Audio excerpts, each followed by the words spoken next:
Hey guys, Romie here, so please like, comment, subscribe. This is my review for Insecure Season 2, Episode 2. It's entitled Hella Questions. The episode starts off with Issa with Issa D and Mamali. They're going over the events of what occurred last night with Issa. With, Lawrence dipping into Issa, and then dipping on out. Issa's trying to make this all magical and beautiful, and that he responded to her the next day through text message. Well, I said, let me see. I was like, no. Girl, these are one-letter answers. He's not that interested. Move on. Issa wants to see how things go because she loves her some him. She loves her some Lawrence, and that's that. Molly is at therapy, and Lawrence was at the gym. He was thinking about texting Issa this whole thing about, last night was complicated, but you know what you did. And then he deleted it. Molly is at therapy. This therapist is getting her all right together because the therapist said Molly's all about this because she's a perfectionist, because she's the type that everything has to be perfect, close to perfect, has to be superior, kind of like a Charlie, if you will, if you watch Queen Sugar. And because of that, Molly is all about the what ifs. If only, what if, well, I guess, willing, all of those hanger words, because she wants things to work so badly, but she put in that clause, that finality of, at the end of the day, it is what it is. And the therapist is just looking at her like, is that what your life is built on? Do you want your life to be built that way? Molly couldn't say anything, so then she said, so this time next week, I have to think about it. I said, Molly, you need to make sure that this woman's good, and she is. You see, you're not even talking back. You're actually reflecting on what she's saying. She is good. Issa is at Tiffany's event because she has this art gallery, and they're all trying to help her out. Kelly's there, and Kelly's talking about how I haven't been that lit on a Thursday. I haven't been Saturday lit on a Thursday night in such a long time. Too much. But we get into the whole constructs of Issa's relationship with Lawrence because Issa's trying to set this beautiful picture that Lawrence, he dipped in. It was nice. They had conversation. They sat down. They minced words. No. Molly's looking at her like, oh, really? Oh, you sure? You talked. Things may work out. Huh? And here comes Kelly looking at her like, I'm surprised that was the case because, no, I'm sorry. What do you mean you're sorry? Well, Tiffany told me. Tiffany told you what? That Derek told her. Derek told her what? That Lawrence was seeing some girl. Who's this girl? Who is she? Some Tasha chick. Tasha, in comes Molly going with the phone like, oh, Tasha, I got her right here if you want. No, I don't need to know.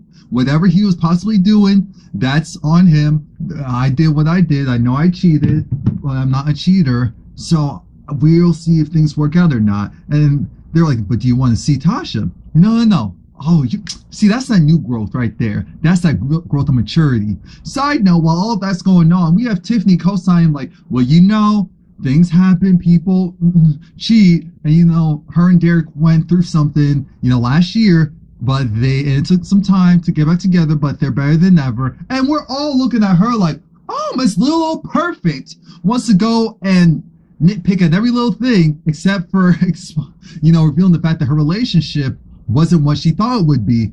And she's only telling them now because they're back together, things are cool. Clearly, Derek probably cheated. He probably dipped and dabbed. Hopefully not just in one person, not in the couple, but we don't know. Molly's in the bathroom, and she's just talking about how she's doing one of her signature raps, trying to pump herself up because it's just like, and it's not really about Lawrence. It's about the girl that's possibly with Lawrence. Molly, so that was Issa. I'm sorry. I'm not sure if I called Issa Molly or not. But Molly comes in, was like, Issa, you good? It's like, show me that be social. Because now she wants to know. And Molly's just like, that's my girl. See, Malibu, right? Malibu. Issa goes, she's looking good. She goes over to Chad's house because that's where Lawrence is staying. She's trying to figure out, why is no one opening the door? Chad strolls, and it's just like, hey, what's good? Hey, what? Oh. He knows that Issa's there to see Lawrence, but that's his friend, so he's not going to go and tell Issa where Lawrence is. Oh, he's out. He's out. You did something new with your hair, right? While he's drinking something, I don't know why I busted out laughing. He's just funny to me. His comedic timing is perfect. And then he's looking at her like, I don't remember her looking like that. I said, you need to stop. Lawrence, he's having a moment because he's supposed to be watching something with Tasha. And again, it's that weird comedy slave show where Regina Hall and also Jake from Scandal apparently was in there, and they're flirting right now. I said, they need to stop. Tasha's talking about her family having this get together, this barbecue, and she was low-key trying to invite Lawrence, but Lawrence put out there that, yo, I have to tell you something. So don't be mad. Don't be mad, but I slept with my ex. I slept with Issa, with Issa last night. I'm sorry, it wasn't planned. And she was like, get out. Get out. And it's weird because I feel bad for Tasha. I feel like I'm the only one that feels bad for Tasha. I don't feel bad for her in the sense because she knew what she was getting, but Tasha, she's not mature. She's not mature. You can tell she's not mature, and that's part of the reason why she's not seeing any of the signs that she is the rebound. That's what she really is, and I don't think that she'll truly accept that. He's just stalking Tasha's Instagram and looking at her like, this chick ain't, this who is she? She's immature. She has the social media of a 16-year-old, and he went with this. Yes, he went with the polar opposite of what he had because she is the rebound. That's how that works. That's how that works. Here we go, Molly. She's at work. She's talking to this other black woman who's, I guess, the assistant to the, CEO, the president. And she said, shout out to, I see you doing there with that white blazer along with those earrings. All tribal-esque. Yeah, I'm killing it too. But I hear that so-and-so, the boss is going, and who else is going to this hockey game? I guess I'm going to be going too. They said, I see you, sister. Speaking on the Black Pride thing, Issa goes to, goes to the principal's office, and the principal, he's black, and he's super busy. Issa and, what was her name? Fran? Not Fran. Frey? Where? Her white friend. They're trying to go and get more school participation for We Got Y'all, because the thing is, the school is drowning. It's drowning. They don't have enough. Frida, that's her name. They just don't have enough support. That's why We Got Y'all's there. But Issa made it very clear, if you don't support us, we're gonna have to go somewhere else. He said, no, I definitely don't want that. So then it was like, okay, what? Not Valdez, but Valderez, she's the one. Okay, I'll get someone else on it. I'll get someone else to help you. Don't worry, got your back. And it's like, well, you know what? We gotta sit together. It's not. Sometimes I feel like we need to build a wall so that no more of them can come in. I said, wait, what? When he said that, even I knew. Wait, no, that's not funny. Frida looked at and Issa looked at Frida, and Frida looked at Issa like, wait, did he really just? Oh, okay. Now Chad let it be known, look, you need to go and get out of my place. This place is fire. Side note, I didn't know your ex was so bad. I looked at her like, did she always look like that? What? And yeah, she stopped by. She wanted to see you. Of course, I didn't tell her what the real deals were. Chad apparently had something with the realtor. That's how he got this listing, because there's a lot of people after it. The apartment's blue and white. I looked at it like, I don't think this is Lawrence's color scheme. It didn't feel homey. It definitely felt like an apartment. It definitely felt like a borderline bachelor pad-esque, which isn't bad because maybe that's what Lawrence really needs. So then we have this thing where back at the school, Issa and Frida, they're perplexed. How in the world is it that we have this black teacher, she has her entire classroom there, and she's like, I'm willing to help. And clearly the classroom wasn't just full of black kids, but it was minorities, almost all of them. And they were well behaved. They wanted to help. They wanted to learn. And it just shocked them. They're really happy though, because, asking you shall receive. But there's always a catch. Now, We see Molly, she's at the hockey game. She's mingling with her boss and making jokes about, whoa, they get to be that violent? Well, maybe this is my new favorite sport. And even talking about the lobster rolls. Small talk. She's trying to play the game. And she's doing a good job, or at least she's doing a good job. Then we have Issa. She's at home. She's just contemplating, Lord Jesus, this chick. And she's starting to stalk Tasha. She's really starting to stalk Tasha.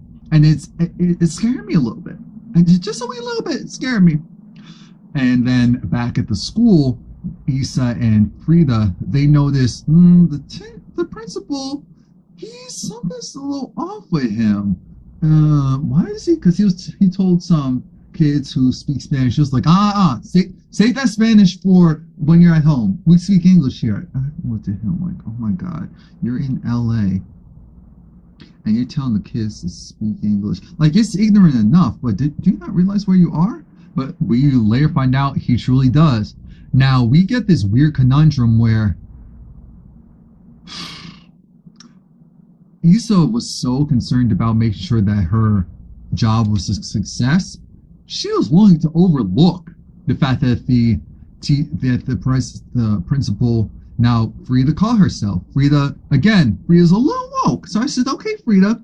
Frida said, now wait a minute. I understand that he's a minority as well, so he can't be racist because he's not part of a majority that can truly oppress. There's still an overseer above him and really controlling everything that he does. But I said, okay, Frida, but what if it was the roles were reversed and it was a white principal and he was saying some messed up stuff to some black students? Would you feel the same way? And Issa essentially chucked it up to the game as, well, that's not happening here, so I'm just gonna go look the other way. I looked at her like, oh God, really?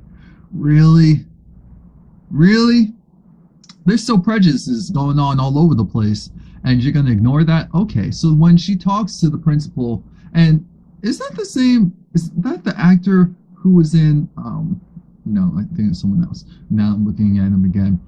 But he was kind of joking around and kind of saying how not joking around, he was serious. We need to stick together because this school used to be, an all black school almost. And then over time, now essentially the, Mexicans are coming and taking it over. And he said it in such a way. I understand his issue of one thing that we kind of had in this community. Now, a whole other group is essentially taken over. And my whole thing was, yeah, but they're still a minority of sorts. So you're supposed to go and join hands and link up and become a force with them. Not look at them like they're the, ugh.